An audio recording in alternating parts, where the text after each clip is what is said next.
Scoperte delle nuvole all'isola d'Elba, paura e sgomento tra gli abitanti e i turisti.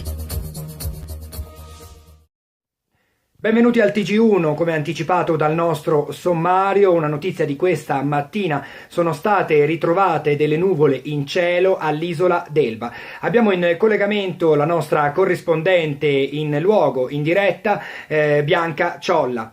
A te Bianca.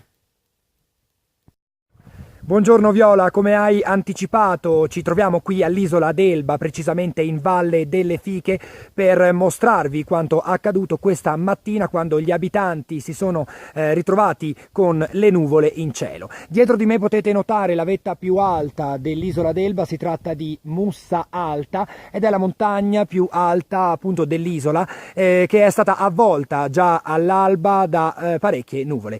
Per raccontarvi quanto successo vi facciamo vedere il servizio preparato per noi da Felice Trombone. Eccole qui le nuvole che hanno tanto fatto spaventare gli abitanti e i turisti dell'isola d'Elba. Ne sono rimaste ormai poche tracce, a testimonianza di quanto accaduto questa mattina all'alba all'Elba, che è stato ripreso dalle nostre telecamere soltanto sul finire della manifestazione meteorologica.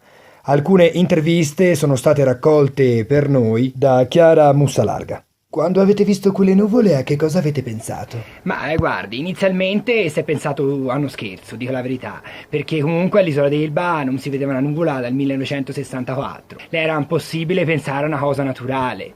E vi siete spaventati o avete avuto paura? Non è che si è spaventati, però sicuramente si è pensato male, perché comunque adesso vedete quelle due nuvolette striminzite e sono rimaste, che comunque fanno paura anche quelle.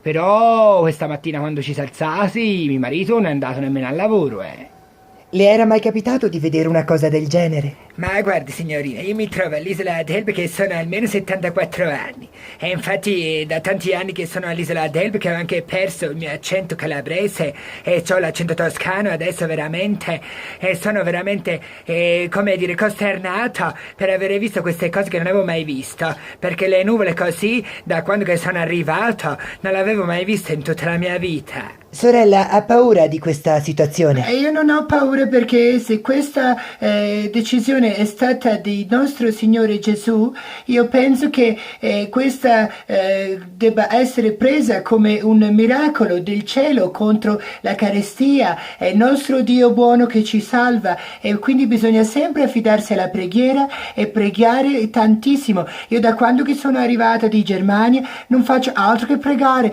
perché è importantissimo. Guardi, non mi dica niente. Non posso chiederle come si sente? No, perché se devo essere sincera, ci sono veramente rimasta a male. Noi siamo qui in vacanza e neanche dalle mie parti in Sardegna sul Gennargentu si sono mai viste tante nuvole così come questa mattina qui all'isola d'Elba. Quindi veramente lasciatemi stare, veramente, guardi, me ne devo andare, guardi, mi scusi. Bene, non ci sono altre notizie, noi vi diamo appuntamento all'edizione delle 20 di questa sera e vi lasciamo ai programmi di Rai 1. Grazie per averci seguito, arrivederci.